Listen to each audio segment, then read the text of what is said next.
أعوذ بالله من الشيطان الرجيم. بسم الله الرحمن الرحيم. إذا جاءك المنافقون قالوا نشهد إنك لرسول الله والله يعلم إنك لرسوله والله يشهد إن المنافقين لكاذبون. اتخذوا أيمانهم جنة فصدوا عن سبيل الله إنهم ساء ما كانوا يعملون. ذلك بأنهم آمنوا ثم كفروا فطبع على قلوبهم فهم لا يفقهون. وإذا رأيتهم تعجبك أجسامهم وإن يقولوا تسمع لقولهم كأنهم خشب مسندة يحسبون كل صيحة عليهم هم العدو فاحذرهم قاتلهم الله أنى يؤفكون. وإذا قيل لهم تعالوا يستغفر لكم رسول الله لووا رؤوسهم ورأيتهم يصدون وهم مستكبرون. سواء عليهم أستغفرت لهم أم لم تستغفر لهم لن يغفر الله لهم إن الله لا يهدي القوم الفاسقين.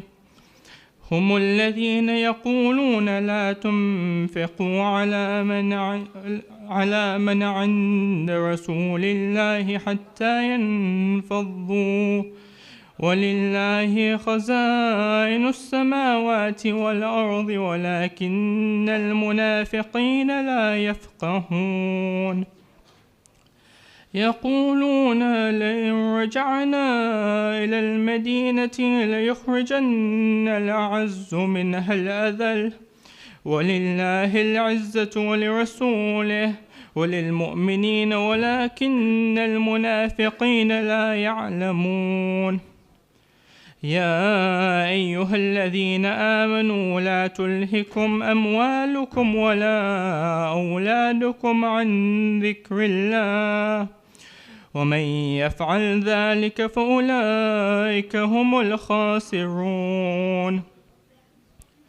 وأنفقوا مما رزقناكم من قبل أن يأتي أحدكم الموت فيقول ربي لولا أخرتني إلى أجل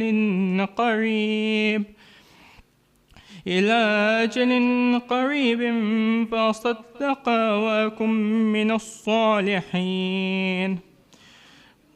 ولن يؤخر الله نفسا إذا جاء أجلها والله خبير بما تعملون. صدق الله العلي العظيم.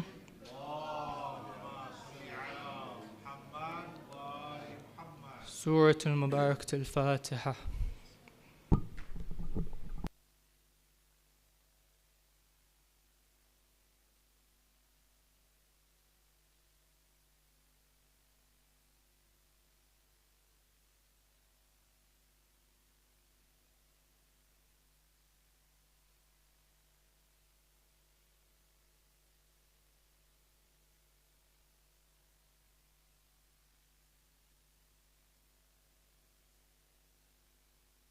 Brothers, once again, silver Honda MW09 CUV and the black Audi SG58 OEU. MW09 CUV SG58 OEU. You're blocking, please go outside and move the car. Ahsant. Muhammad wa ali Muhammad salawat.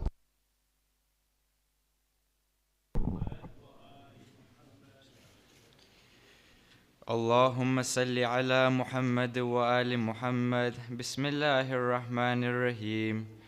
عن جابر بن عبد الله الأنصاري عن فاطمة الزهراء عليه السلام بنت رسول الله صلى الله عليه وآله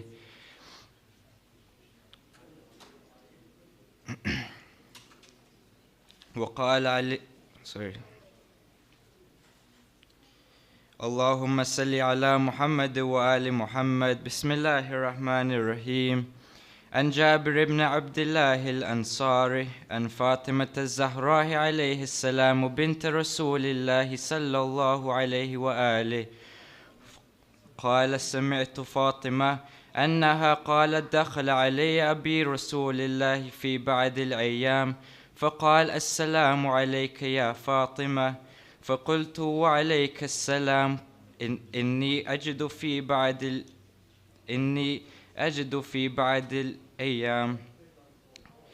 فقلت له: أعيدك بالله يا أبتاه من الضعف. فقال: يا فاطمة، ائتيني بالكساء اليماني فغطيني به. فأتيته بالكساء اليماني فغطيته به، وسرت أنظر إليه وإذا وجهه يتلألأ كأنه البدر في ليلة تمامه وكماله. فما كانت إلا ساعة وإذا بولدي الحسن قد أقبل وقال: السلام عليك يا أماه. فقلت: وعليك السلام يا قرة عيني وثمرة فؤادي. فقال: يا أماه، إني أشم عندك رائحة طيبة كأنها رائحة جدي رسول الله صلى الله عليه وآله. فقلت: نعم، إن جدك تحت الكساء. فأقبل الحسن نحو الكساء وقال: السلام عليك يا جداه يا رسول الله، أتأذن لي أن أدخل معك تحت الكساء؟ فقال: وعليك السلام يا ولدي ويا صاحب حوضي، قد أذنت لك. فدخل معه تحت الكساء. فما كانت إلا ساعة وإذا بولدي الحسين قد أقبل وقال: السلام عليك يا أماه. فقلت: وعليك السلام يا ولدي ويا قرة عيني وثمرة فؤادي. فقال لي: يا أماه، إني أشم عندك رائحة طيبة كأنها رائحة جدي رسول الله صلى الله عليه وآله. فقلت: نعم، إن جدك وأخاك تحت الكساء. فدنا الحسين نحو الكساء وقال: السلام عليك يا جداه، السلام عليك يا من اختاره الله، أتأذن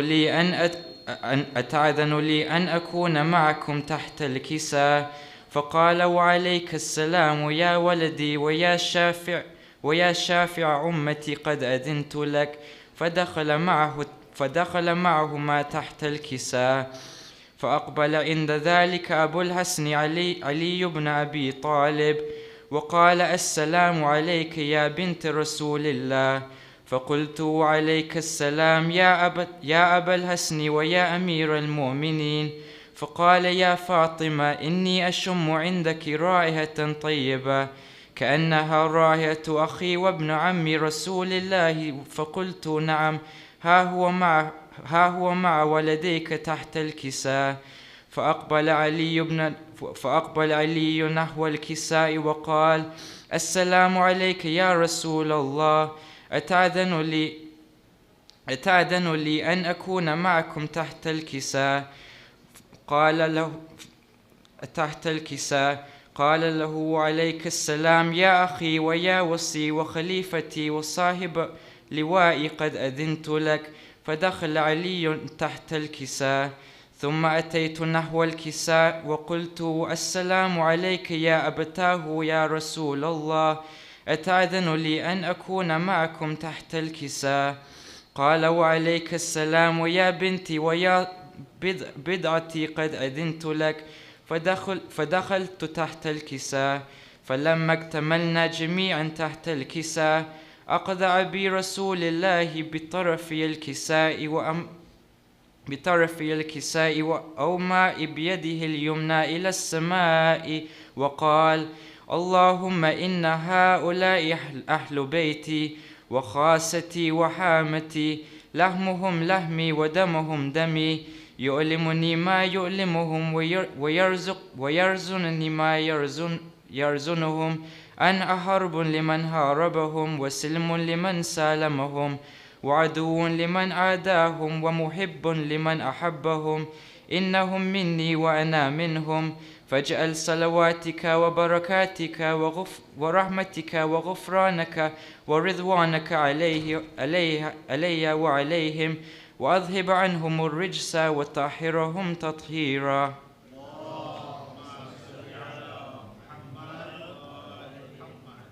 فقال الله عز وجل: يا ملائكتي ويا سكان سماواتي، إني ما خلقت سماعا مبنيا، ولا أرضا مدحيا، ولا قمرا منيرا، ولا شمسا مذيعا، ولا فلك يدور، ولا بحر يجري، ولا فلك يسري، إلا في محبة هؤلاء الخمسة الذين هم تحت الكساء.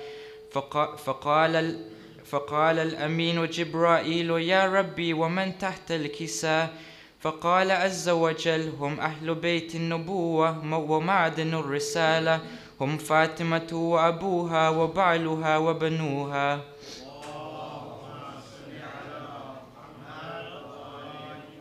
فقال جبرائيل: يا ربي أتأذن لي أن أهبط إلى الأرض لأكون معهم تحت سادسا؟ فقال الله: نعم، قد أذنت لك. فهبط الأمين جبرائيل وقال: السلام عليك يا رسول الله، السلام عليك يا رسول الله. العلي الأعلى يقرئك السلام، ويخصك بالتحية والإكرام، ويقول لك: وعزتي وجلالي، إني ما خلقت سماعا مبنيا، ولا أرضا مدحيا، ولا قمرا منيرا، ولا شمسا مذيعا، ولا فلك يدور، ولا بحر يجري، ولا فلك يسري، إلا لأجلكم ومحبتكم. وقد أذن لي أن أدخل معكم، فهل تحزن لي يا رسول الله؟ فقال رسول الله وعليك السلام: يا أمين وحي الله، إنه نعم، قد أذنت لك. فدخل جبرائيل معنا تحت الكساء، فقال لي: يا أبي، إن الله قد أوحى إليكم يقول: إنما يريد الله ليذهب عنكم الرجس أهل البيت ويطهركم تطهيرا.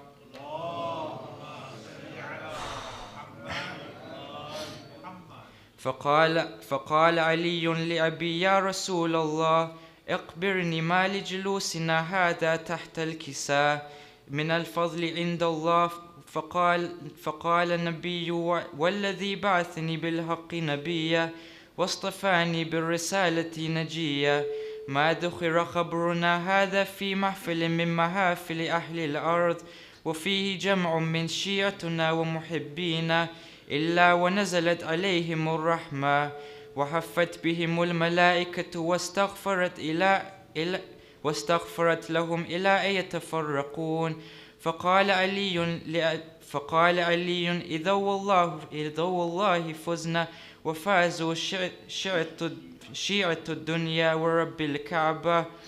فقال النبي ثانية: يا علي، والذي بعثني بالحق نبيا واصطفاني بالرسالة نجيا، ما ذكر خبرنا هذا في محفل من محافل أهل الأرض، وفيه جمع من شيعتنا ومحبينا، وفيه محموم إلا وفرج الله حما، ولا مغموم إلا وكشف الله غما، ولا طالب حاجة إلا وقضى الله حاجته. فقال علي: إذا والله فزنا وسعدنا، وكذلك شيعتنا فازوا وسعدوا في الدنيا والآخرة ورب الكعبة.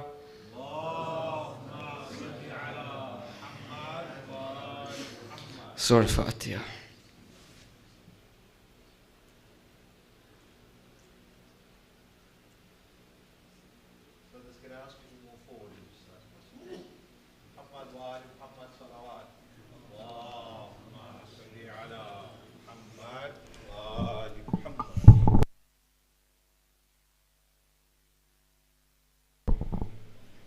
صلوات على محمد وآل محمد.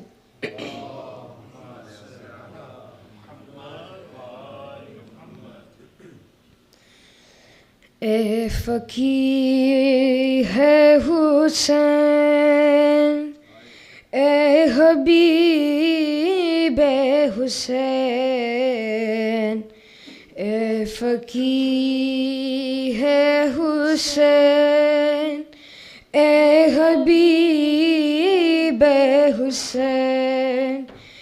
ये ख़त्म शाह ने लिखा, हबीब आ जाओ। ये ख़त्म शाह ने लिखा, हबीब आ जाओ। तुम्हारा दोस्त है तन्हा, तुम्हारा दोस्त है तन्हा, हबीब आ जाओ। ये ख़त्म शाह ने लिखा, हबीब आ जाओ। ये ख़त्म शाह ने लिखा, हबीब आ जाओ। शहीद कैसे हुआ वो बताओगे आकर, तुम हाल मुस्लिम बेकस सुनाओगे आकर। रुकैया तक तीह रस्ता, रुकैया तक तीह रस्ता, हबीब आ जाओ। ये ख़त्म शाह ने लिखा, हबीब आ जाओ। ये ख़त्म शाह ने लिखा, हबीब आ जाओ। बता रहा था उसे कोई भी नहीं है मेरा, तो बोली सानी ज़हरा, हबीब आएगा। है उसको तुम पे भरोसा, है उसको तुम पे भरोसा, हबीब आ जाओ। ये ख़त्म शाह ने लिखा, हबीब आ जाओ। ये ख़त्म शाह ने लिखा, हबीब आ जाओ। वो जब ये सुनती है कूफे से आ रहे हैं शकी, तो पूछती है हमारा भी आएगा कोई। दुआएं देगी सकीना, दुआएं देगी सकीना, हबीब आ जाओ। ये ख़त्म शाह ने लिखा, हबीब आ जाओ। ये ख़त्म शाह ने लिखा, हबीब आ जाओ। दरे बतूल दोबारा जलाया जाएगा, तुम्हारे दोस्त पे खंजर चलाया जाएगा। नहीं है वक्त ज़्यादा, नहीं है वक्त ज़्यादा,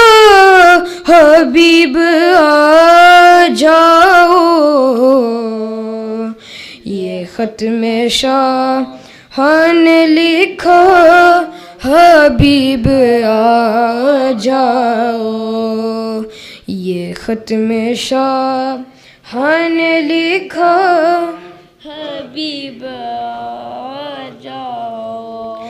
मुझे है याद वो लम्हा जो रब की मर्जी से तुम हो के जिंदा मेरी बात सुनने आए थे। भूला रहा है दोबारा, भूला रहा है दोबारा, हबीब आ जाओ, ये खत में शाह ने लिखा हबीब आ जाओ, ये खत में शाह ने लिखा हबीब आ जाओ।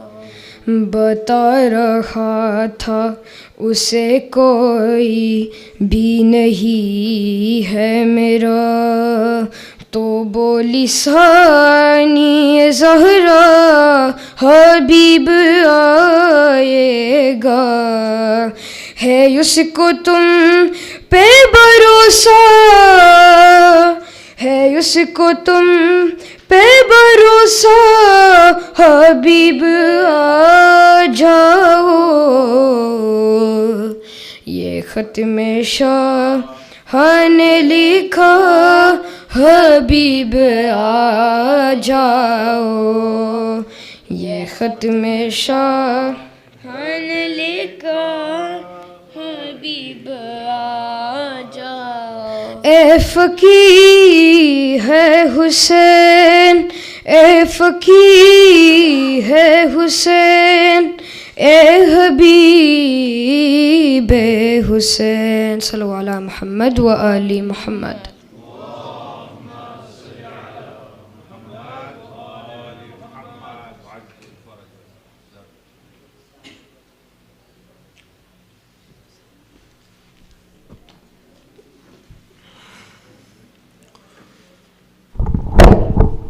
और मोहम्मद व आले मोहम्मद सलावत।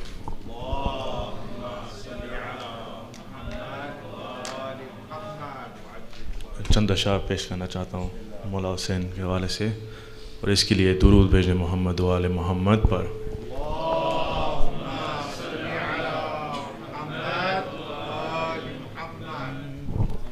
अपने आँखों से ही देख लेना, अपनी आँखों से ही देख लेना, मुफ्तियों तुम ज़रा चलते चलते, अपनी आँखों से तुम देख लेना, मुफ्तियों तुम ज़रा चलते चलते, रोंद डालेंगे फतवे तुम्हारे, ये जुलूस से अज़ा चलते चलते, कुछ कदम गुर बढ़ा शह की जानिब, कुछ कदम शह बढ़े गुर की जानिब, कुछ कदम गुर बढ़ा शह की जानिब, कुछ कदम शह बढ़े गुर की जानिब, बख्श दी चंद लम्हों में शहने हुर की सारी खता चलते चलते, चंद लम्हों बख्श दी चंद लम्हों में शहने हुर की सारी खता चलते चलते, और तो को जंजीर ये कह रहे थे, ए यजीद अब है तेरी तबाही तो ज़ंजीर ये कह रहे थे ऐ यज़ीद अब है तेरी तबाही। जिसको बीमार समझा था तूने शाम तक आ गया चलते चलते। जिसको बीमार समझा था तूने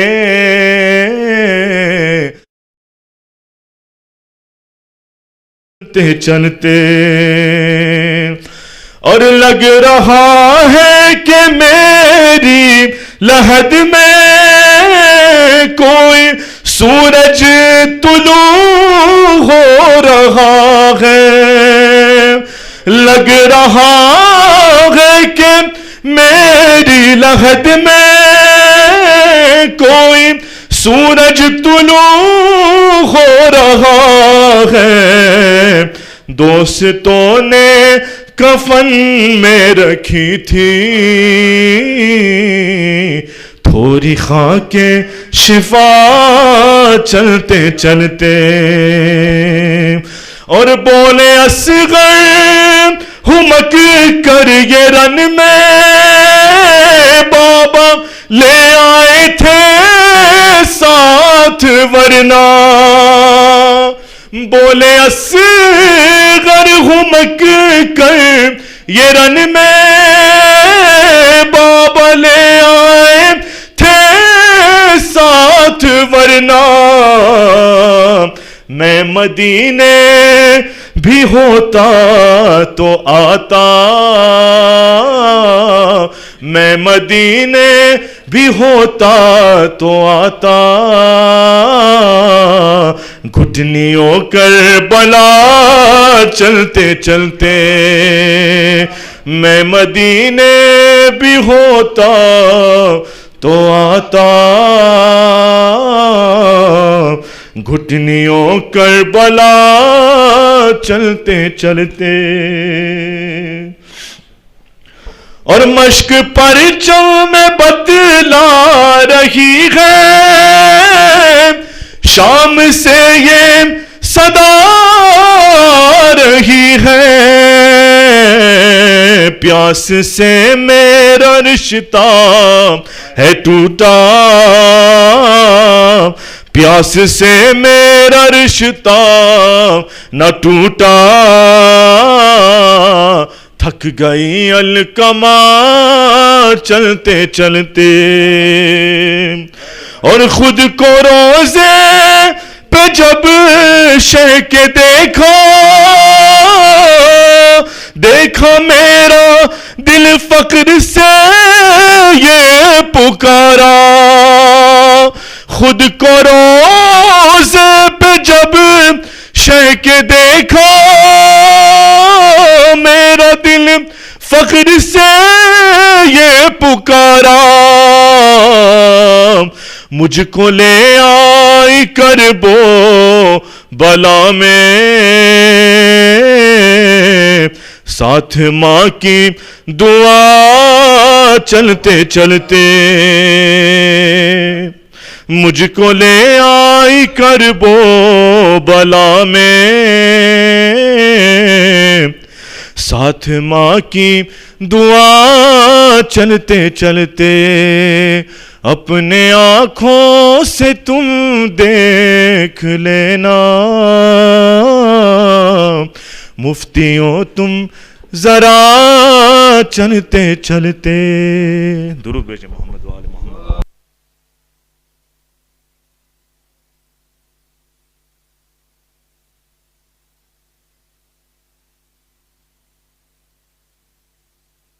Son, brothers, before I make the announcements, can I ask you to move forward? There's a lot of space.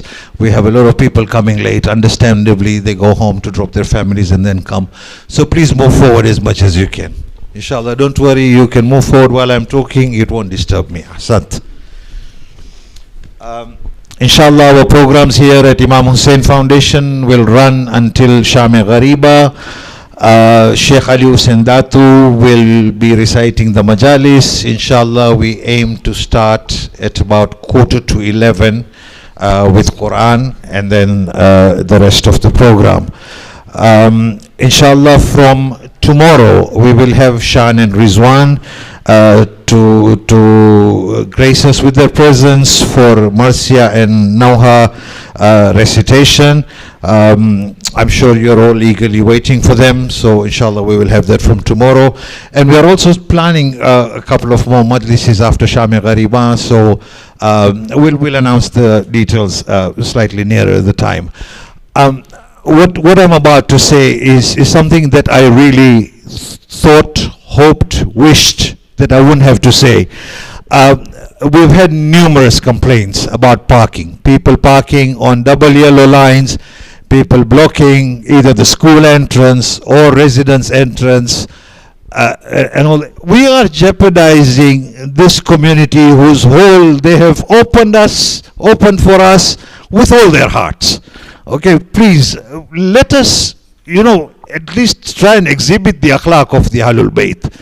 It is really, really embarrassing for us to be in this position because of a few individuals. So my earnest request, please park responsibly. Do not park on double yellow lines, on pavements, blocked driveways, the usual. Please, Asant, I sincerely hope that, I don't have to, come again and say this. Asant. Just a final note, the toilets are through that door, and as you can see, there's a lot of construction work going on, so be careful as you come in, exit the center, especially with your children. Finally, if you'd like to partake in the thawab of sponsoring the majalis, then please contact my elder brother Muhammad Bhai Bandali, myself, brother Abbas Bandali, Sarfraz, and the two car park volunteers outside, Murtaza Ali Bhai and Roshan Ali Qasam. Finally, can I please ask you to recite Surah Fatiha for the marhumin of the donors of this majlis and all our marhumin. Al-Fatiha.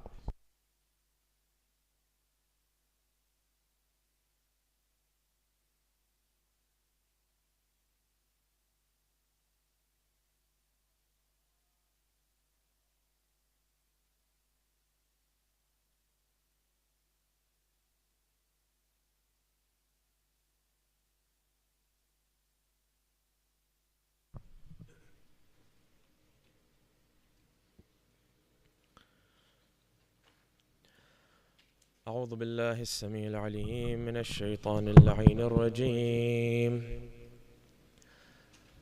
بسم الله الرحمن الرحيم. الحمد لله رب العالمين. الحمد لله الذي هدانا لهذا وما كنا لنهتدي لولا أن هدانا الله. ثم الصلاة والسلام على سيدنا وحبيب قلوبنا وشفيع ذنوبنا وطبيب نفوسنا محمد بن عبد الله وعلى أهل بيته الطيبين الطاهرين.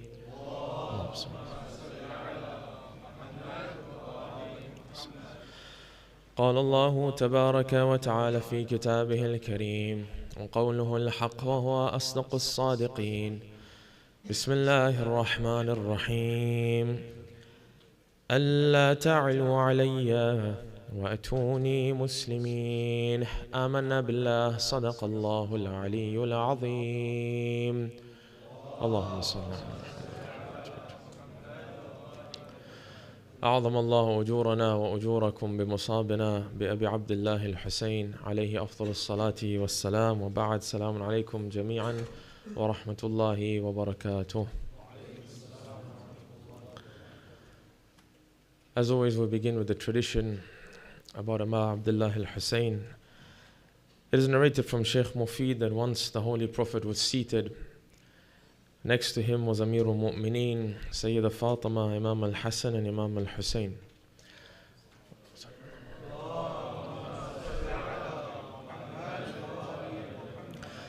The Prophet looked at each and every one of them And then he said to them, what will be your state when each and every one of you be killed and your graves be scattered? You won't be next to one another. At that time, tell me now, what do you think about what I'm saying to you? They were quiet, and Imam Hussein replied, the young child. He asked, oh my grandfather, will we die a natural death? So the Prophet looked at Hussein and he said, oh my dear son, you'll be killed with oppression, with cruelty, and your brother too will be killed in the same fashion. And your offspring, O Hussein, they'll be scattered all over the land. Hussein replies, he says, oh my grandfather, who's going to kill us in this fashion? The Prophet says, the worst of God's enemies. Imam says, so we're going to be scattered everywhere, our graves all over the place, our progeny also everywhere. He says, I have a question for you, O my grandfather. He says, will anyone come to visit us? Or are we going to be left alone? The Prophet says to him, oh my dear son, a group from my community will come and visit your graves for my pleasure. They'll love me so much, and for that reason, the money that they earn throughout the year, there'll be times that they spend it on themselves, but there'll be times that they'll spend it just to come to your grave because they love me. So you know what I'll do for them on the day of Qiyamah? He says, on the day of Qiyamah, near the station of accounting, where the hisab is taking place, he said, at that time, I will go and find them, and I'll catch them by their hands, and I'll save each and every one of them from the terrors of accountability in the court of Allah subhanahu wa ta'ala. That's one of the numerous benefits of you and me simply going to the ziyarah of Imam al-Hussein. It works out for some, it doesn't for others. You go for ziyarah and you find with you is a man of 50, 60 years old. And you ask him, so when was the last time you came? He said, no, this is the first time. Many save up, many don't get to go. It's not a decision you make or I make. It's a call that has to be given. It's a permission that comes from Allah. So yearn and try with your families, especially if you can establish a practice amongst your family. Especially if you take the youngsters. It might be difficult to go for Arba'een. There are millions of people there. It might be difficult to go at an Ashura. That's fine. Go at a time where it's easier. You have elderly parents, assist them. If they're sitting on a wheelchair, even better for you that you have to push a Za'ir on a wheelchair to go to Imam al-Hussein. And when you get there, don't think you have to hold the dhari. You know better than me. This isn't about touching the dhari. You don't remember when Imam Zainul Abidin went for Hajj and he started circumambulating the Kaaba and he never touched Hajr al-Aswad? And they came to him and they said, oh Ali, but your grandfather, he used to go and touch it. He said, yes, but when my grandfather came, they used to part like the sea of Musa, so he used to go. Right now there's too much rush. It's not incumbent upon me to go and push people and touch people and trample upon people in order to get there. The simple mere fact that Hussein, I came and I sent my salam to you, that's enough. That's game over. After that, now you and I just have to uphold the morality of Hussein and his family and his companions to ensure that they come to our rescue in the grave and on the day of judgment. Yesterday, brothers and sisters, we spoke about the ego and humbling ourselves to the truth. That when the truth is presented, sometimes we know it's right, but we find it really hard to accept defeat. We find it difficult to say, yes, I was wrong. You were right. But in reality, you know through life experience that you only grow when you're willing to accept that I was wrong and I'm going to now learn something that is more correct. And God makes it clear in the Quran that if you have even a drop of arrogance, you can't be a true Muslim. Yes, you can say it on your tongue. I'll say that I pray. You say you go for Hajj, we'll check a box. When we die, we'll be buried like Muslims. But God says, you're not true Muslims. When Sulaiman wrote to Bilqis, one of the things he wrote in the letter was the verse we began with, Surah An-Naml 31. He says, Allah ta'lu alayya wa'tuni muslimin. Don't come to me in arrogance. You queen of Sheba, you have a certain throne. I know what you have better than you. My bird has been to you, it's come back, it's given me information. Don't come to me in arrogance. Exactly what God says to you and me.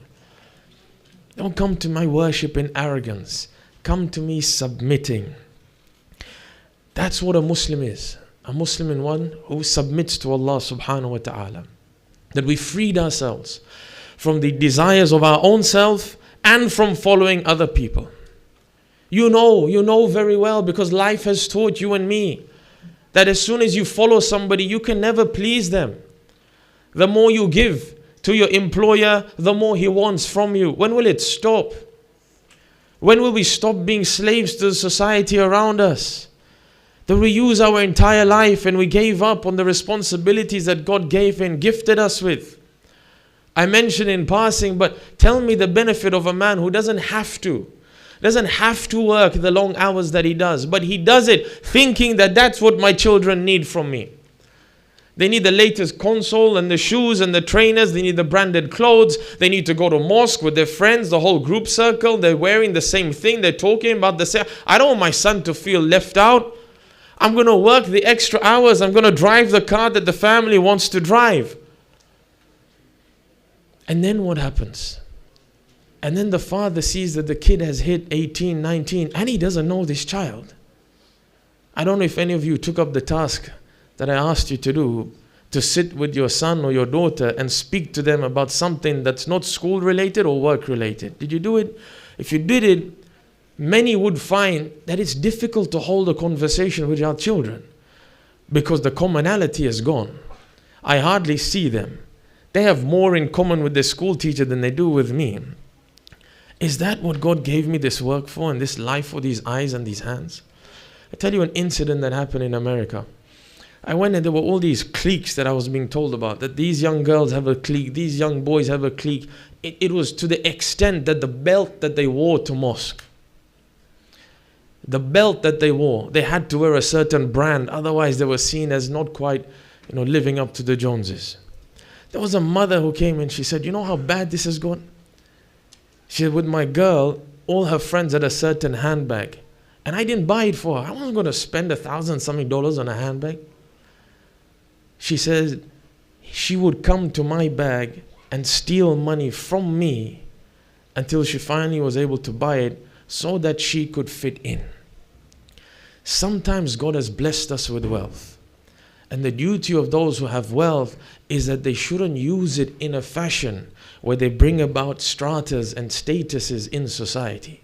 Was it not the same prophet whose grandson we lament, who tried to remove amongst his people and the ummah anything that would differentiate them apart from Inna akramakum indallahi atqakum. The only differentiation should be the wariness that you have of God. Everything else you strip yourself off. You live according to the norms of the people. Yes, you might have immense wealth, but don't bring it here. Because when you bring it here, then you start bringing out a status in society. Try as best as possible to live according to the norms of society. Not that you're humiliated. Islam has never told us wear clothes so people look down on you. Drive a car so people laugh at you. No. Well, you live according to the norm of society. Somebody sees you, they think you're a regular person in society. When they would enter the Prophet's mosque and they sat and they see a circle and people who have never met the Prophet before, what was the first question that they asked? They turned around and looked at everyone in the circle and said, which one of you is Muhammad? Why, he didn't have a gold robe around him? No, he didn't have a gold robe around him. He had simplicity, just like the rest of them. As Muslims, that's what we need to do. We surrender ourselves from our desires and the wants of people. And it's mentioned clearly in the Quran. قُلْ إِنَّ صَلَاتِي وَنُسُكِي وَمَحْيَايَ وَمَمَاتِي لِلَّهِ رَبِّ الْعَالَمِينَ. I'm saying that my salah, my rites of sacrifice, my life, my death, all of this is for Allah subhanahu wa ta'ala. God, it's all for you. The Quran says, فَفِرُّوا إِلَى اللَّهِ. For the love of God, get up and just flee to Him. Leave everybody behind. Don't care about the demands of society on you. Care about the responsibilities, the rights that God has placed on your shoulders. Imam says, أَنَا هَارِبٌ مِنْكَ إِلَيْكَ. God, I'm running from you to you. There's no escape from your kingdom. If only we knew that. If only we knew we can't run away from God. Even the person who's trying to run away from God. قُلْ إِنَّ الْمَوْتَ الَّذِي تَفِرُّونَ مِنْهُ فَإِنَّهُ مُلَاقِيكُم. This death that you're running away from, it's coming to you. You breathe, you're getting closer to death. You stop breathing, you're getting closer to death. It's coming. Either way, what He wants will happen. So go to Him voluntarily, so that in the next life we don't have to go through a cleansing process and reach Him involuntarily. Allah says to us, لِمَنِ الْمُلْكَ الْيَوْمِ. Who owns the kingdom? Tell me. Is there two masters? Are there two masters in this kingdom? It's just one. So it's either you or it's God. Which one is it? If it's God, then He says surrender. Become a true Muslim. Why do you think Islam was named Islam? Why do you think we're named Muslims? Why do you think when we call each other we say salam? Why? Because we're here to surrender. This life is about surrendering myself to Allah subhanahu wa ta'ala. So I come to the Quran and I say, oh God, my question today is there any piece of advice, practical? I don't want something theoretical. You tell me about something which is theoretical, it's not going to affect me today and tomorrow. The Quran, if it's a book of true guidance for the youngest and the oldest, it has to be a very practical set of guidelines. Very practical. It needs to be something I can act upon right now. Not something that I say, okay, I'll do when I'm going to be 50 years old. No, I want something now, God, and I want it practical, and I want it simple. These three things. You give me them, I'll do them. Give me something complex, God. I'm not here for complexities. I want a simple path to you, O Allah. Oh God, is there anything in the Quran that the Ahlul Bayt too practiced, that you can teach me, that will teach me to kill my ego? We're speaking about it from the first day. It's overtaken me. God is closer to me than my own shadow. I can't get rid of it. You help me now. Show me something that's practical that is going to allow me to trample. Or like Musa says, to kill their own selves. Kill your ego. فَتُوبُ إِلَىٰ بَارِئِكُمْ. The verse we said previously. Musa says, oh people, return back to God. Return back to God. فَاقْتُلُوا أَنفُسَكُمْ. Wait, just kill yourselves. That's better for you in the eyes of God. Not physically kill yourself, but kill your ego, because you're trying to be a master in His kingdom. It's not going to work. So let's look at the Quran.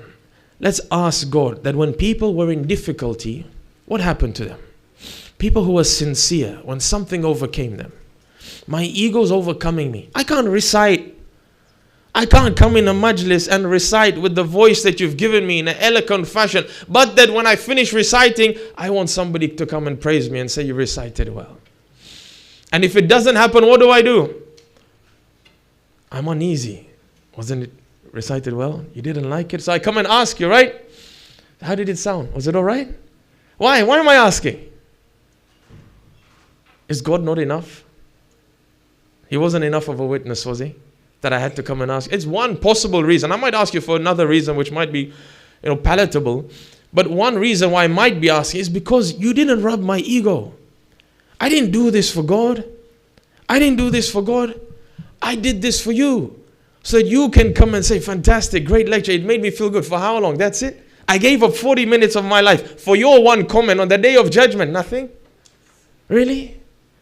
And then tomorrow when you, same person, come and said, ridiculous lecture, useless, it didn't benefit, what's it going to do to me? It's going to hurt me? That means I'm just working for you, for your pleasure. Surely I wasn't created for you, and you weren't created for me. We're here for a greater purpose in life. You know when Nuh alayhi salam was overcome. I'm overcome, God. I want to look at people in the Quran who are overcome. What did you do to them? Nuh, you read his story and you think, this man, he loved God. Because for somebody to be commanded by God, oh man, I want you to build the biggest ark man has ever seen in a desert where there's a drought, that requires conviction. When God gives me simple commands, I hesitate. Here he's being told, build the biggest ark that anyone has seen in a place that there's no rain. But he did it. He spent tens of years, maybe hundreds of years building an ark with pegs and planks. When he did it, they kept coming to him in the desert, saying that you are a madman. It came to a point that they turned around. كَذَّبَتْ قَبْلَهُمْ قَوْمَ نُوحٍ. Allah says, before you, O Prophet, they even rejected the Nuh that I sent. They rejected him. You know what they said? They said to him, وَقَالُوا مَجْنُونَ وَازْدُجِرْ. Oh Nuh, you're a madman. Forget you, leave our place. We don't want to know you. Who builds an ark in a desert? But you know what God did to Noah? He made him an exception to the rule. That's what I want. Everybody outside is following the rule. They've become slaves to themselves. I want to become an exception to the rule. Because when Nuh cried out to your God and he says, فَدَعَى رَبَّهُ أَنِّي مَغْلُوبٌ فَانْتَصِرْ. When he turned to you and he said, oh God, I'm become overcome. I can't take this anymore. This is a prophet of God. If he can turn to God and say, it's getting too much for me, why can't you and I? So long as it's God that we turn to and not the ears of other people. Turned to him and said, God, I've become overcome. I can't control this ego. Everything I do, I want to do it for praise. God, I've become overcome. Help me. As soon as he says that to God, what does Allah say? فَفَتَحْنَا أَبْوَابَ السَّمَاءِ بِمَاءٍ مُنْهَمِرٍ.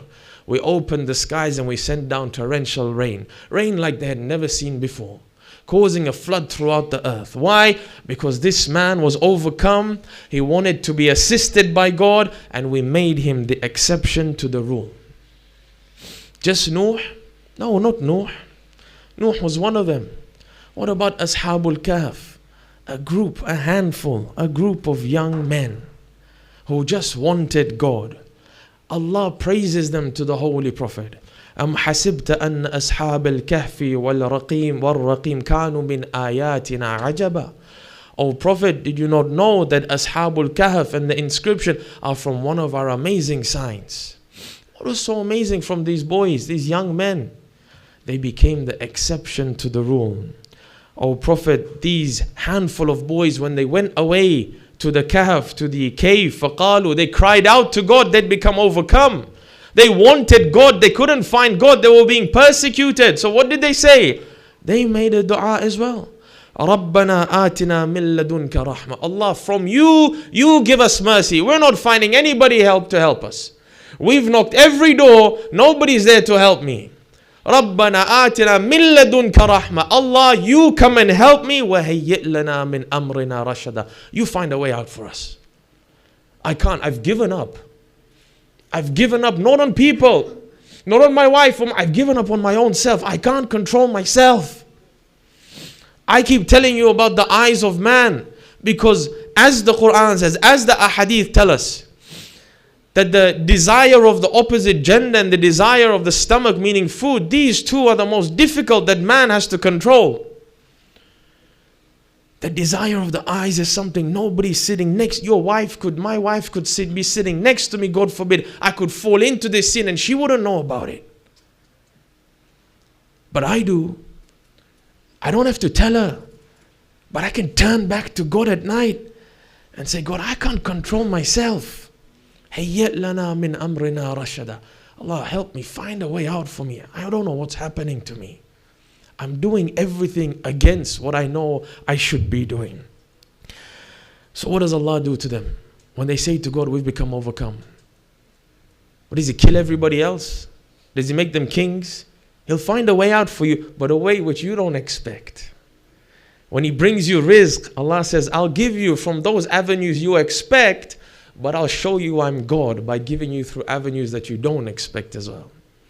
When they asked for a way out, you think it meant sleep? They didn't turn to God and they didn't demand from God. One problem man has is that because he thinks he knows what's good for him, when he asks from God, he says, God, give me this because it's good for me. And sometimes his arrogance gets to the next stage where he tells God, even if it's not good for me, make it good for me. That's how much I want it. When you ask for a child, you ask for a child, that's it. Oh Allah, give me a child. You don't say, Allah, give me a boy. I'm going to dictate, I know which gender I should have of a child. Or give me a girl. Or I've had 3 girls, oh Allah, so I only want a boy. You can have an inclination, but you don't demand from God. When Amirul Mu'mineen alayhi salam wanted children,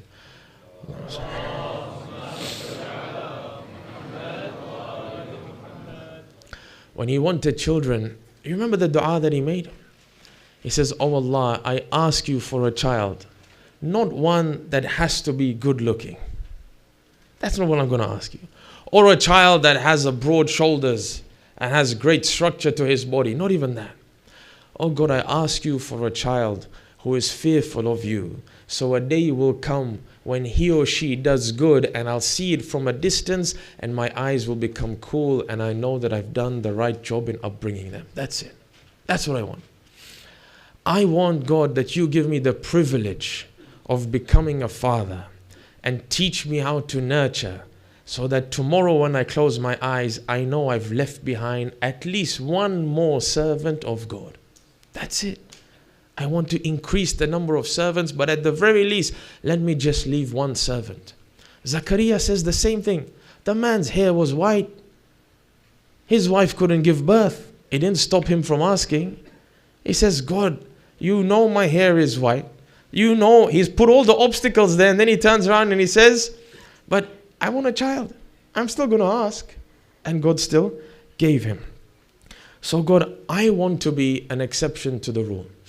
Before I continue with this exception, one of the problems of us as man is that when we want something and we want a solution, we want it to be complex. And you go to a great scholar and you go to him and you say, give me some nasiha, give me some advice. You're expecting that he's going to give you an entire program that I want you to wake up at this time at night, recite this surah before you go to sleep, recite this dhikr 315 times exactly. What if he turns around and he just says, pray salah on time? Then you and me might be like, okay, I know that, but what next? But God didn't make this religion complex. What I'm telling you and what I'm discussing with you and what I have the opportunity to mention to you in the past few days and the coming days, inshallah, is no groundbreaking research. You know everything that I've said. It's simply a reminder, because that's what the Quran commands. فَذَكِّرْ بِالْقُرْآنِ مَنْ يَخَافُ وَعِيدٍ. Remind them with the Quran, the ones who are afraid of my threat. Those people in whose heart they're fearful of God, they're conscious of God, they don't want to end up on the other side of his anger, becoming the subject of his anger. Anybody, just remind them from the Quran. That's sufficient. فَذَكِّرْهُمْ بِالْقُرْآنِ. So God, you tell me now, what is it in the Quran that will make me a humble individual, that I will be able to trample my ego with? You know what Allah says? He says, I'll tell you, but I'll tell you through the words of the most egotistic individual in the Quran. Let him tell you. Allah says, I'm going to quote for you shaitan, and in his quotation, you will get the answer to your question. There are believers in the Quran. There are different gradations. Even the prophets are graded. وَلَقَدْ فَضَّلْنَا بَعْضُهُمْ عَلَى بَعْضٍ. We've favored some of them amongst others. The imams are graded. No two imam is the same. If they were all here, we know without a doubt Amirul Mu'mineen would lead the prayer. He's above all of them. When Zainul Abidin was worshipping in the midst of the night and his young son comes to him, Imam al-Baqir, says, oh my father, in what state do I see you worship with such difficulty upon your body? He says, go and bring me that parchment. And he opens a piece of cloth and he says, this, what we see written on this piece of cloth, this is the worship of Ali, and who can match Ali? That's what he said. They were all graded. God, all of us, we're all of different levels. With all my respect to you and your respect to me, on the day of judgment, we won't care about each other. So God, I want to kill this ego. Give me something. God says, let me tell you about shaitan. You take your answer from him. قَالَ فَاهْبِطْ مِنْهَا. When shaitan didn't do sajda, Allah tells Satan, descend from paradise, Surah Al-A'raf. Get out of here, leave. This is not for you. Why? He says, because paradise is not for the one who has arrogance. First principle, we said it a few days ago. You and me, we can't enter paradise if there's a drop of ego inside us, because we're contesting God. قَالَ أَنذِرْنِي إِلَى يَوْمِ يُبْعَثُونَ. God, can you give me respite until the day of judgment? That's it. That's what Satan wants. Allah replies and he says, قَالَ إِنَّكَ مِنَ الْمُنذَرِينَ. I give you time. Until the day of judgment, you have permission to stay alive. What are you going to do? Shaitan replies, قَالَ فَبِمَا أَغْوَيْتَنِي. Oh God, because you sent me astray, لَأَقْعُدَنَّ لَهُمْ صَرَاطَكَ الْمُسْتَقِيمَ. I'm going to sit on this path. That's the wording that's used in the Quran. I'm going to sit on this path. This straight path of yours. Notice he doesn't say, I'm going to sit on the crooked paths. So the one who's already drinking and lying and backbiting, I don't need to be there. He's gone. I'm going to sit on the straight path. The ones who are trying to get to you, those are the individual who I'm going to attack. ثُمَّ لَآتِيَنَّهُمْ. Then God, I'm not just going to sit on that path, I'm going to attack them. مِن بَيْنِ أَيْدِيهِمْ. I'll come and attack them from the front. They'll see me attacking them. وَمِن خَلْفِهِمْ. I'll come from behind when they don't even expect me to attack. وَعَنْ أَيْمَانِهِمْ. From their right. وَعَنْ شِمَالِهِمْ. From their left. God, I'm going to attack them. That means you and me, we're doomed. We're doomed because this Satan is coming to us from all angles. But Shaitan, he himself says, but there's a group I can't affect. Which group? He says himself, before you were created, before I was created, وَلَا تَجِدُ أَكْثَرَهُمْ شَاكِرِينَ. But those who are thankful, firstly, they'll be few in number. I can't touch them. The most egotistic individual is saying, if you're thankful to God and to people, then your ego goes and I can't touch you. The only way Shaitan can affect us is if he has a similarity with us. And the one thing that is raging out of him is his ego. Because he was asked to prostrate to that which he felt was lower. Allah confirms that this is true. When he talks to Sulaiman, he says, Sulaiman, we gave you jinn.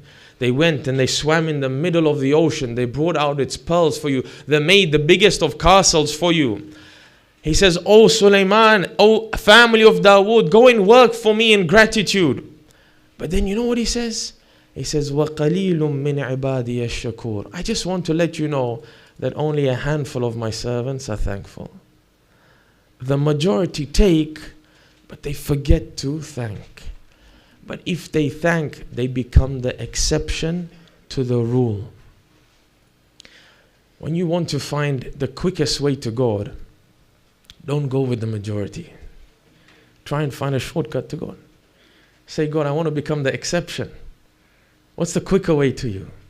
He says, thank me, because only a handful of my servants actually thank me. But God, what about all the sins that I've done? God, you know when I was young and the music that I was listening to? What about that? What about the punishment? God, what about the substances that I smoked? Nobody knows about it. What about the premarital relationships, God forbid, somebody had? What about that, God? What about the hijab that I took off?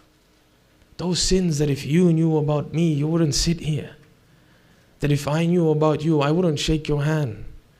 God, what about those sins? Surely you've piled them all up in a book and you're ready to throw me in the pits of your raging fire before I go to heaven?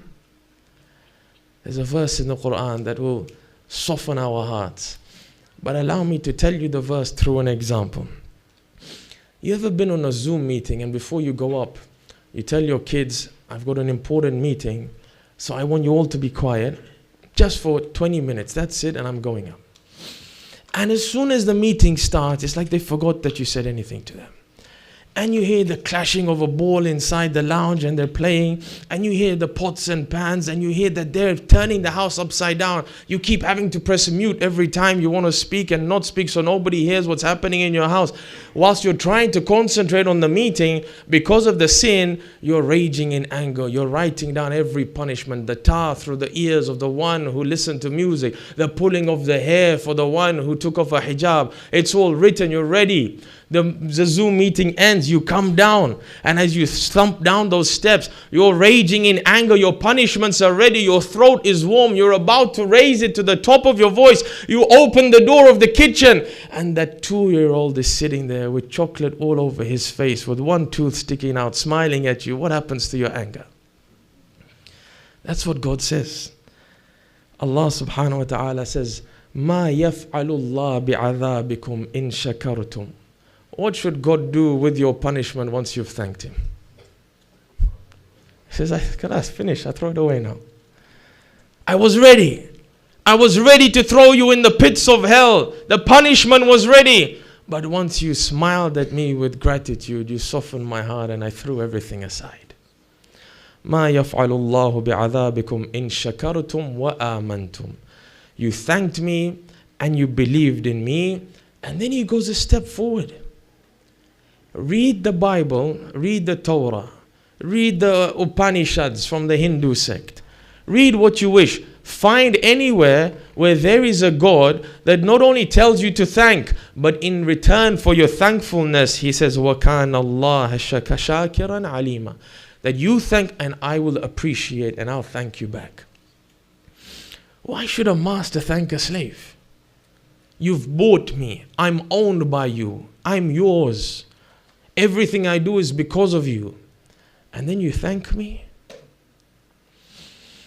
You must have heard the example of that child who comes back from nursery. Mother's Day. Doesn't have a flower in his hand. It got crushed in the car. He gets into the front garden. Before he hits the bell, what does he do? Goes to the front garden, finds the rose or the daffodil, plucks it out, comes, rings the bell. And when the mother opens the door, she notices her rose bush has just been amputated. But she looks at the child and the child sticks out the rose. The mother says, "Oh, you son, you are from me. These hands are mine. The education, I paid for it. This front garden, it's mine. The rose was mine. All you did was pluck it out and you brought it to me." Well, what does she do? She smiles and she embraces and she thanks her son for something which is so petty. God goes a step further. He says, every punishment in the book, I wiped it away. And in return for your thankfulness, I'm going to thank you as well. How does God thank? And what's the right way of thanking God? Inshallah, that shall be our topic of discussion for tomorrow. At this point that we have been discussing though so far, in the story that is unfolding on the plains of Karbala, Abu Abdullah al-Hussein has arrived. He's under the scorching heat of Arabia. His water reserves are there. He's still close to the Furat. But then a time comes when he's pushed away. Water reserves begun to deplete. A time comes when Hussein's army of a meager 72 or so, every morning when they wake up, they see a new cavalry joining the enemies. Umar ibn Sa'ad is being given soldiers after soldiers by Ubaidullah ibn Ziyad. Every morning a few hundred come. Every morning another 1,000 come. Until a time where he said 30,000 men stood in front of an army of 72. And then Ubaidullah ibn Ziyad writes to Umar ibn Sa'ad. He says, "O Umar ibn Sa'ad, I have not left you with any excuse with regards to the quantity of men that you have. Tomorrow don't turn around and tell me, oh governor, I didn't have enough soldiers or horses or spears or arrows." He said, "I've given you 30,000 men. Either take his bay'ah or kill him." Habib ibn Madahir at one night turns to Imam al-Hussein after seeing the numbers that have gathered. He says, "Ya ibn Rasulullah, nearby here, I am from Al-Asad branch, the tribe, Habib ibn Madahir al-Asadi. Near us there is a village. The Bedouins live there in the desert in their tents. They're from my tribe. There's a few hundred of them. Give me permission. Let me take cover of this night. I'll go on horseback. I'll bring back a few hundred. At least that will assist us if these men decide to attack us." Imam says, "I give you permission." Habib takes cover of the night. He goes towards his tribe. In the middle of the night, they wake up.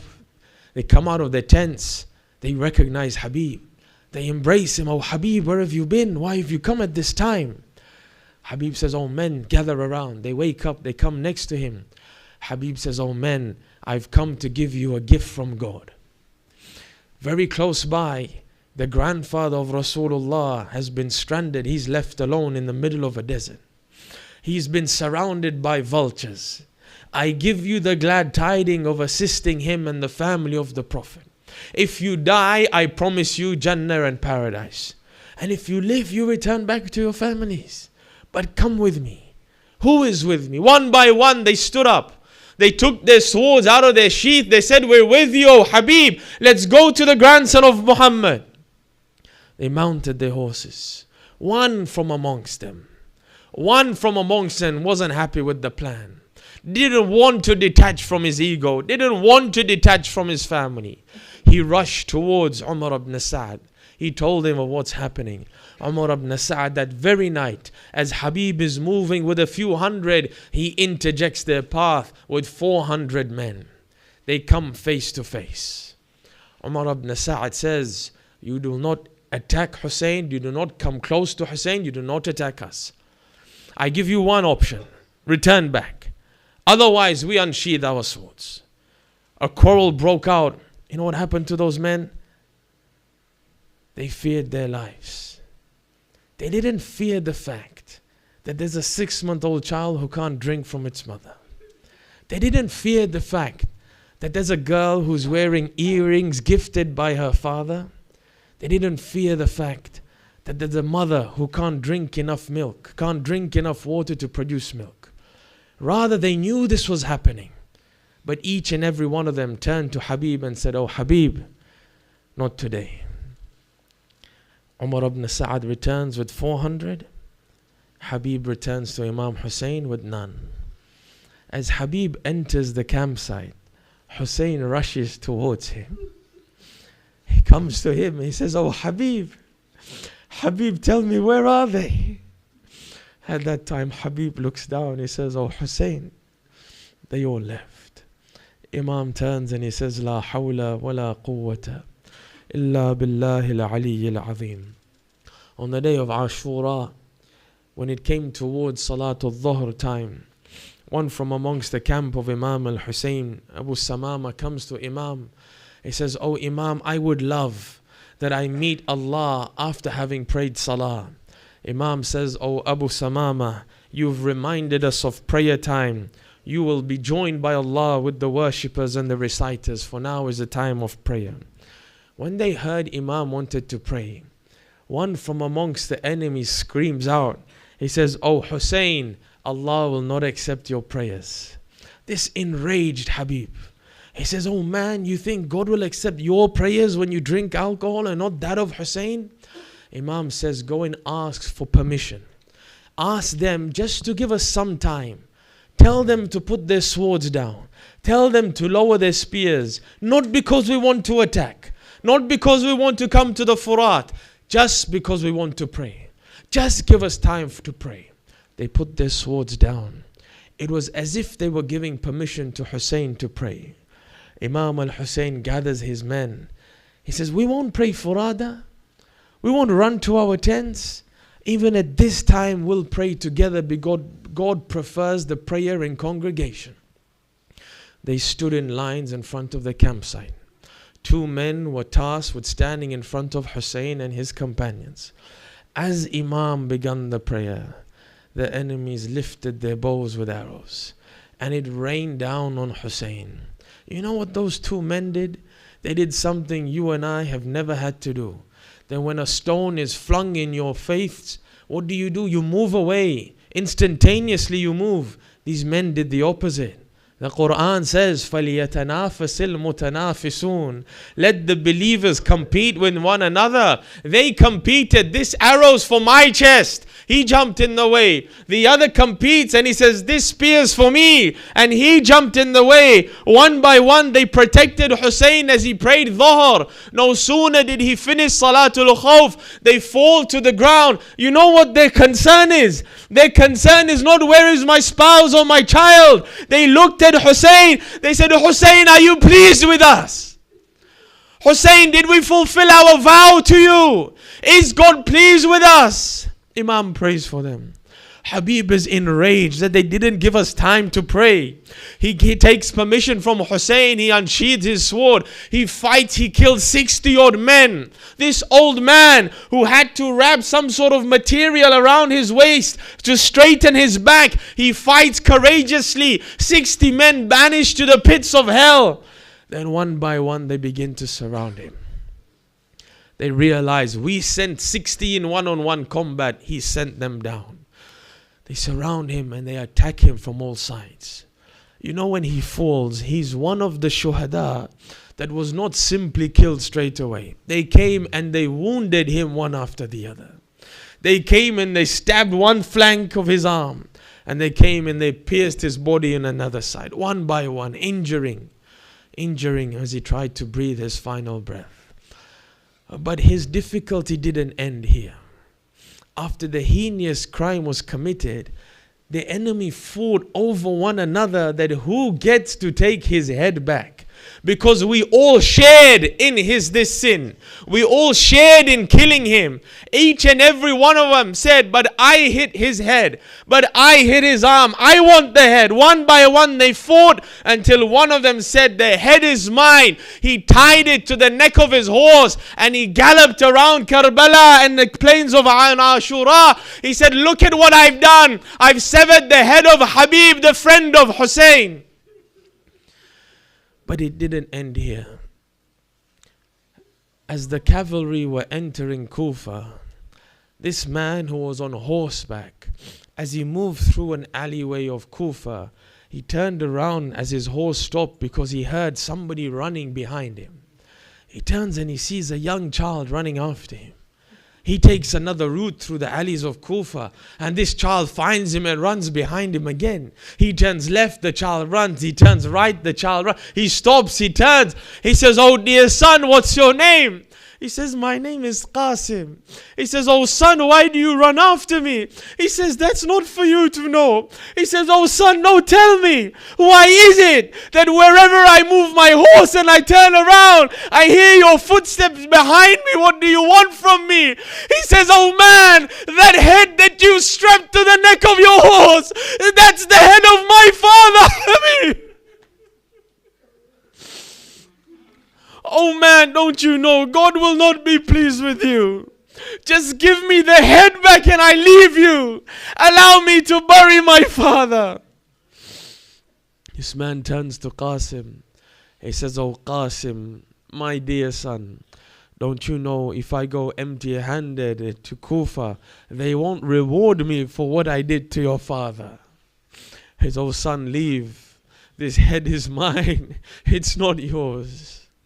ألا لعنة الله على القوم الظالمين فسيعلم الذين ظلموا أي منقلب ينقلبون إنا لله وإنا إليه راجعون رضا بقضائه وتسليما لأمره يا حسين يا حسين يا حسين يا حسين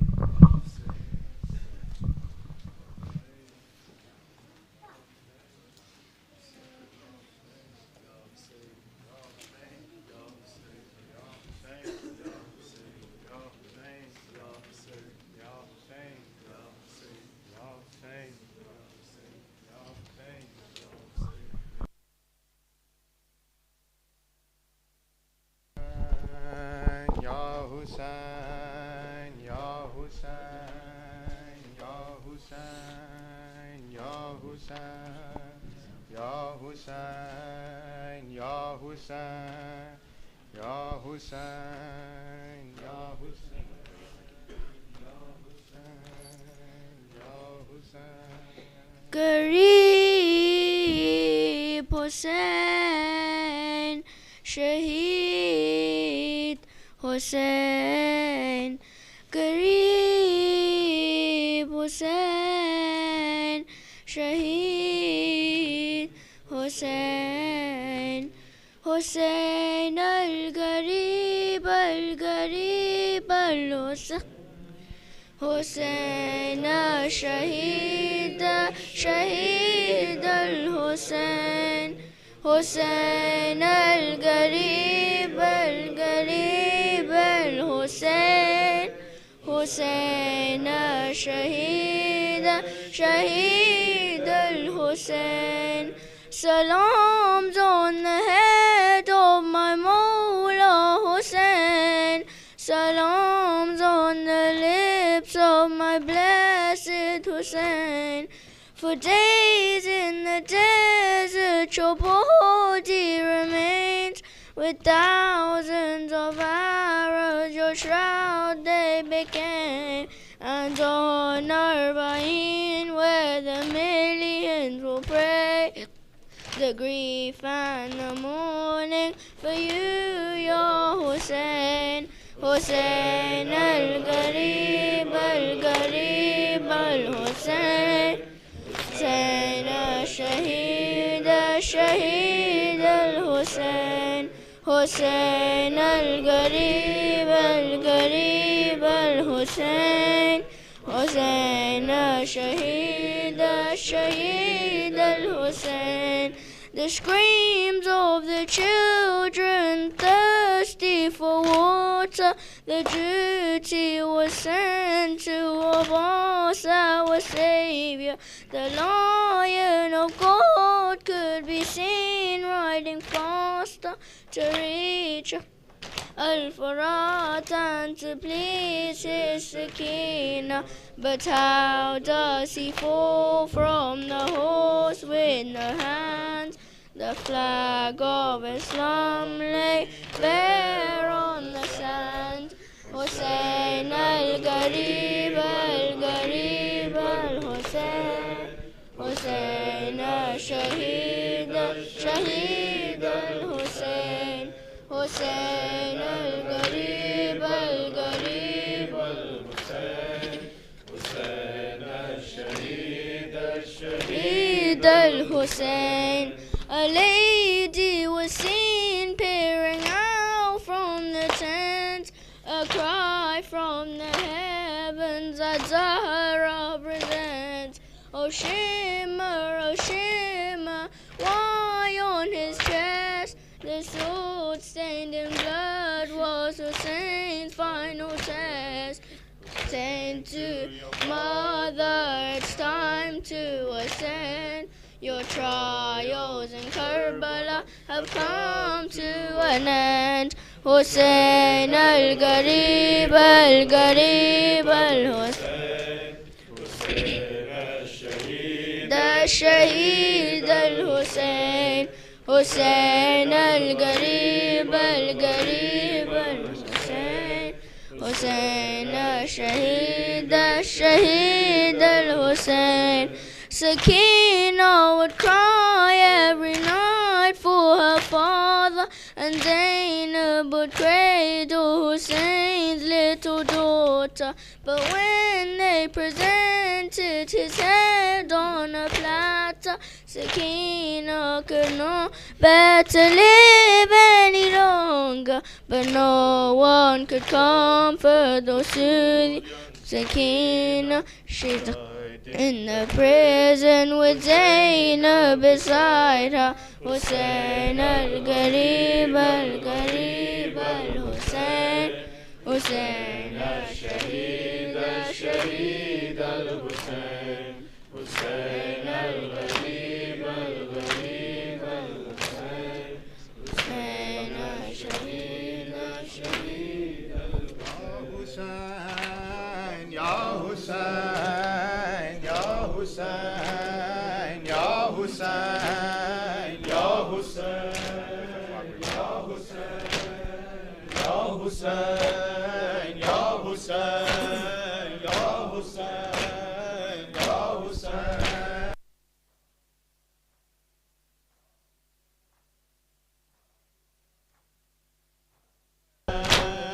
Ya Hussein, Ya Hussein, Ya Hussein, Ya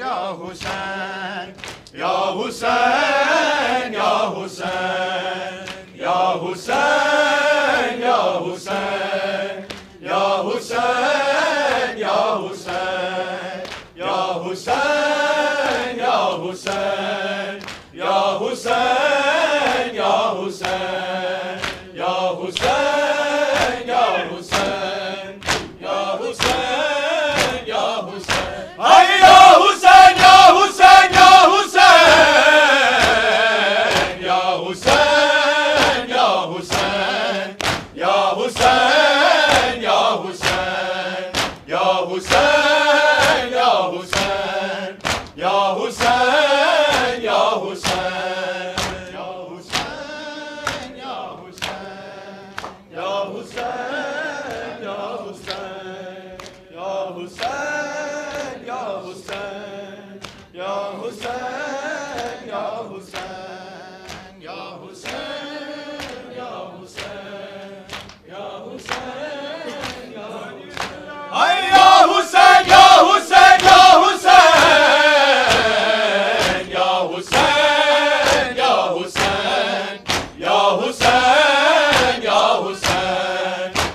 Hussain या हुसैन या हुसैन या हुसैन या हुसैन या हुसैन या हुसैन या हुसैन विच परदेस दे लुटिया मेरा घर लोकां ने नाना विच परदेस दे लुटिया मेरा घर लोकां ने नाना विच परदेस दे लुटिया मेरा घर लोकां ने नाना विच परदेस दे लुटिया मेरा घर लोकां ने नाना विच परदेस दे लुटिया मेरा घर लोकां ने नाना विच परदेस दे लुटिया मेरा घर लोकां ने नाना विच परदेस दे लुटिया मेरा घर लोकां ने नाना विच परदेस दे लुटिया मेरा घर लोकां ने नाना विच परदेस दे लुटिया मेरा घर लोकां ने नाना विच परदेस दे लुटिया मेरा घर लोकां ने नाना विच परदेस दे लुटिया मेरा घर लोकां ने नाना विच परदेस दे लुटिया मेरा घर लोकां ने नाना विच परदेस दे लुटिया मेरा घर लोकां ने नाना विच परदेस दे लुटिया मेरा घर लोकां ने मैनू बाज़ार च करवाए सफर लोकां ने नाना विच परदेस दे लुटिया मेरा घर लोकां ने नाना विच परदेस दे लुटिया मेरा घर लोकां ने नाना विच परदेस दे लुटिया मेरा घर लोकां ने नाना विच परदेस दे लुटिया मेरा घर लोकां ने मैनू बाज़ार च करवाए सफर लोकां ने नाना विच परदेस दे लुटिया मेरा घर लोकां ने नाना विच परदेस दे लुटिया मेरा घर लोकां ने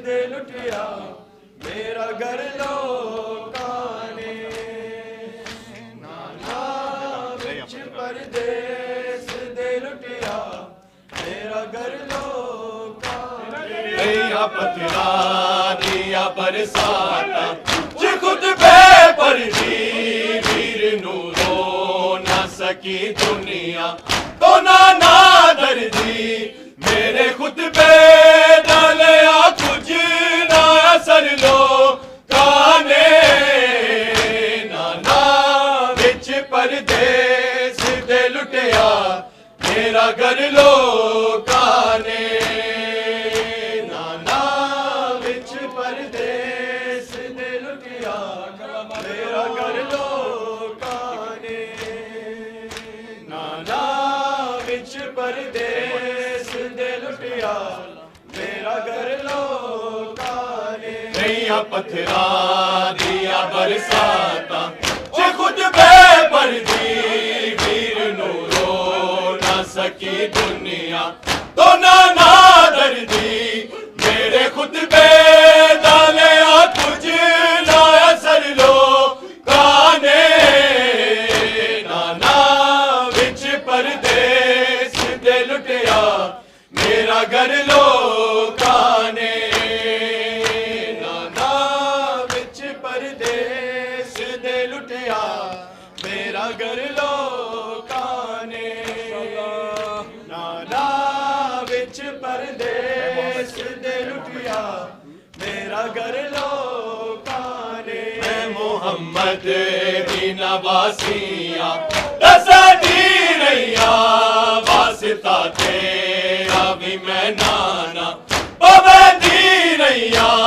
फिर भी मार दिते मेरे पुत्र लो काने नाना विच परदेस दे लुटिया मेरा घर लो काने नाना विच परदेस दे लुटिया मेरा घर लो काने नाना विच परदेस दे लुटिया मेरा घर लो काने मैं मोहम्मद दी नवासिया दसा दी रैया वास्ता तेरा भी मैं नाना पवे दी रैया फिर भी मार दिते मेरे पुत्र लो काने नाना विच परदेस दे लुटिया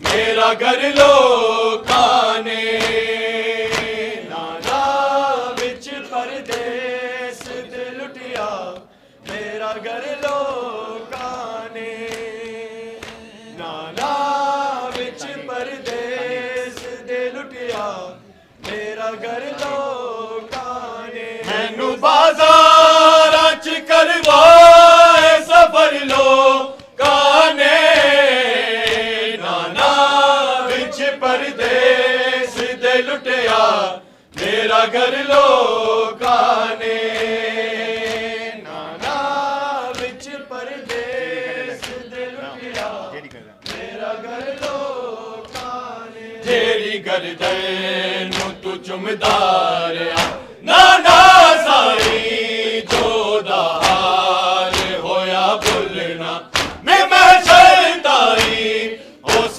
गर्दन ते चला छोड़ खंजर लो काने नाना विच परदेस दे लुटिया मेरा घर लो काने नाना विच परदेस दे लुटिया मेरा घर लो काने नाना विच परदेस दे लुटिया मेरा घर लो काने जेरी गर्दन तू चुमदारिया नाना साई जोड़ा हाल होया भुलना मैं शरताई उस गर्दन ते चला छोड़ खंजर लो काने नाना विच परदेस दे लुटिया मेरा घर लो काने नाना विच परदेस दे लुटिया मेरा घर लो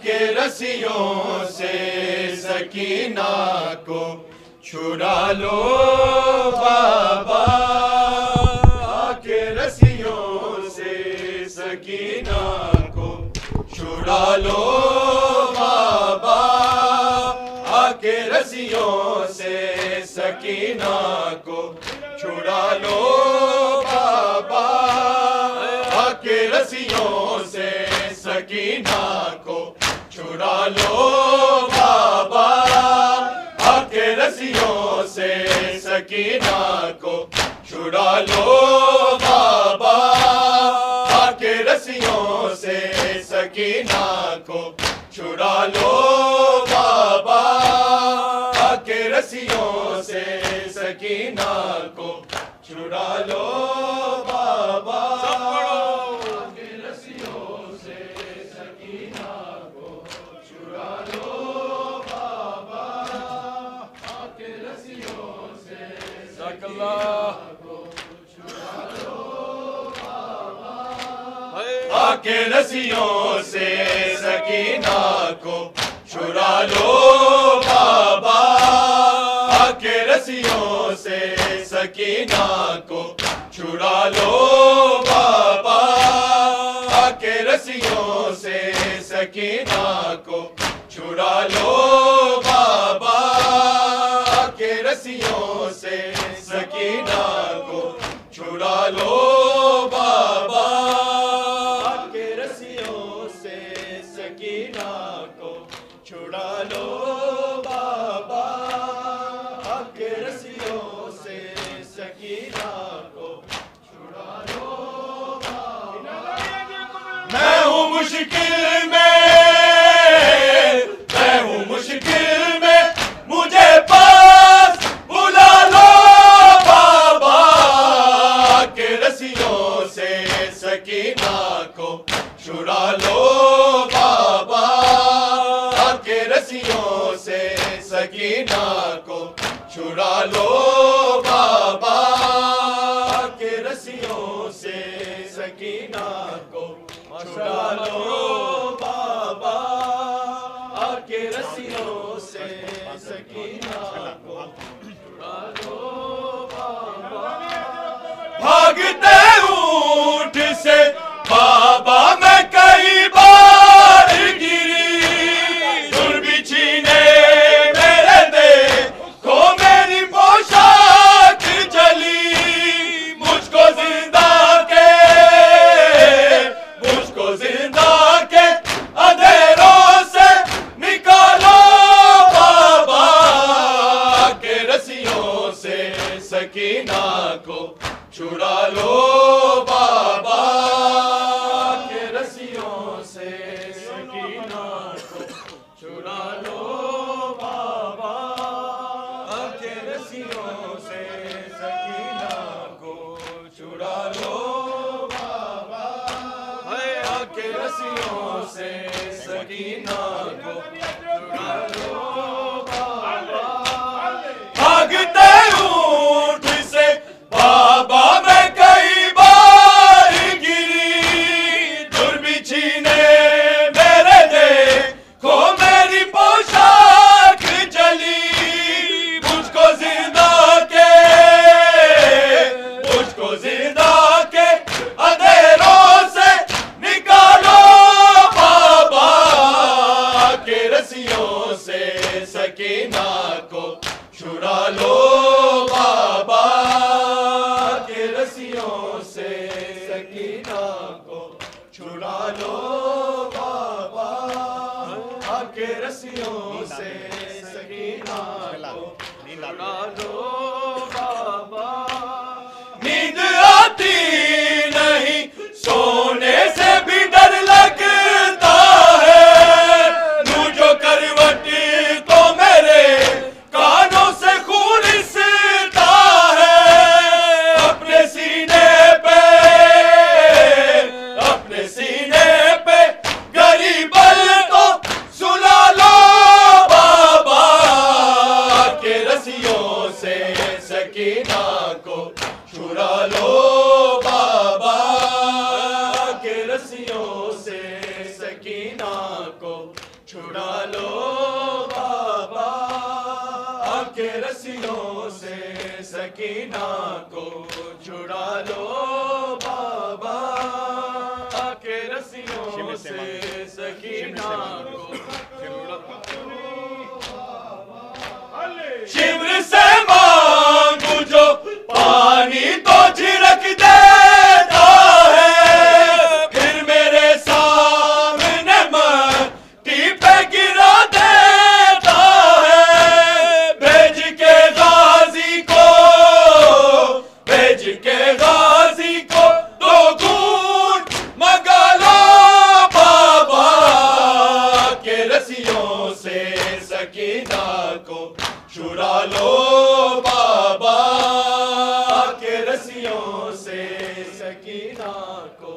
छुड़ा लो बाबा आके रस्सियों से सकीना को छुड़ा लो बाबा। मैं हूँ मुश्किल में मुझे पास बुला लो बाबा आके रस्सियों से सकीना को छुड़ा लो बाबा आके रस्सियों से सकीना को छुड़ा लो बाबा आके रस्सियों से सकीना को छुड़ा लो बाबा। ना कोई मुझको बुलाता है सकीना कह के, शाम के लोग बुलाते हैं यतीमा कह के। ठोकरे खाती सकीना को संभालो बाबा के रस्सियों से सकीना को छुड़ा लो बाबा के रस्सियों से सकीना को छुड़ा लो बाबा के रस्सियों से सकीना को छुड़ा लो बाबा। बाल खींचे हैं मेरे मुंह पे तमाचे मारे, देख के गाजी के सर को हंसते सारे। है जरा अपना वफादार जगा लो बाबा के रस्सियों से सकीना को छुड़ा लो बाबा के रस्सियों से सकीना को छुड़ा लो बाबा के रस्सियों से सकीना को छुड़ा लो बाबा। बाल खींचे हैं मेरे मुंह पे तमाचे मारे, देख के गाजी के सर को रहे हंसते सारे। है जरा अपना वफादार जगा लो बाबा के रस्सियों से सकीना को छुड़ा लो बाबा के रस्सियों से सकीना को छुड़ा लो बाबा के रस्सियों से। या हुसैन या हुसैन या हुसैन या हुसैन या हुसैन या हुसैन या हुसैन या हुसैन या हुसैन या हुसैन। सर को कटा के दिन पे, सर को कटा के दिन पे खुद करबला पे कर दिया तूने हुसैन। या हुसैन या हुसैन या हुसैन या हुसैन या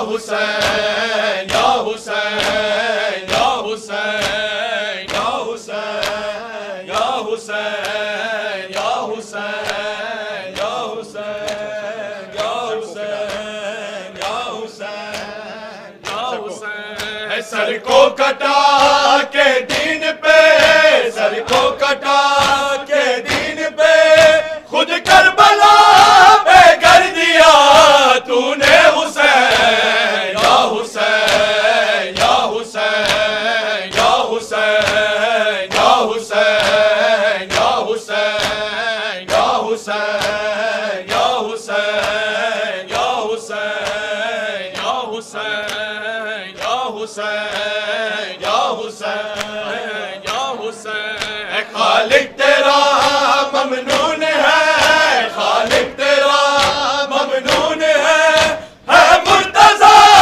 और फातिमा के नूर है। या हुसैन या हुसैन या हुसैन या हुसैन या हुसैन या हुसैन या हुसैन या हुसैन या हुसैन या हुसैन। साहिबा साहिबा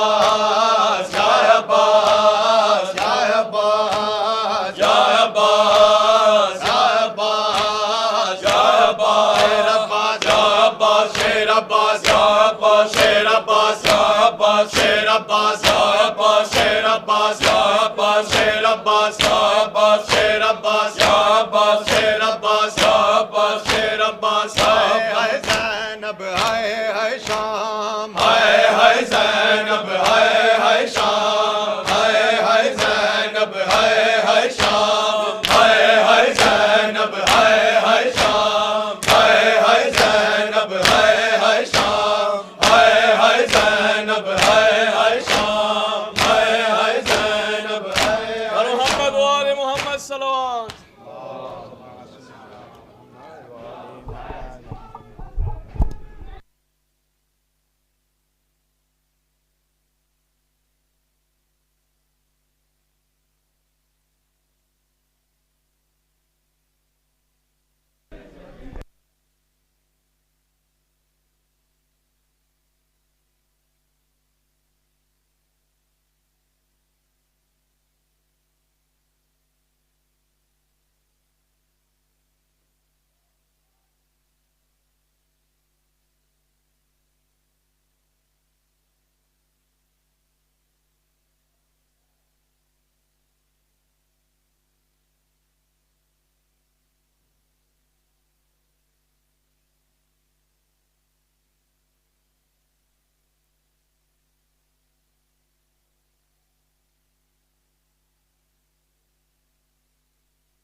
السلام عليك يا رسول الله، السلام عليك يا حبيب الله، السلام عليك يا أمير المؤمنين وسيد الوصيين، السلام عليك يا فاطمة الزهراء سيدتي نساء العالمين، السلام عليك يا حسن المجتبى، السلام عليك يا أبا عبد الله الحسين، وعلى التسعة المعصومين من ذريتك علي بن الحسين ومحمد بن علي وجعفر بن محمد وموسى بن جعفر وعلي بن موسى ومحمد بن علي وعلي بن محمد والحسن بن علي والحجة بن الحسن، عجل الله فرجه وسهل الله مخرجه وظهوره، والسلام عليكم يا أهل بيت النبوة جميعا ورحمة الله وبركاته. بسم الله الرحمن الرحيم. اللهم قلبك الحجة ابن الحسن صلواتك عليه على آبائه في هذه الساعة وفي كل ساعة، وليا وحافظا وقائدا وناصرا ودليلا معينا حتى تسكنه أرضك طوعا وتمتعه فيها طويلا برحمتك يا أرحم الراحمين.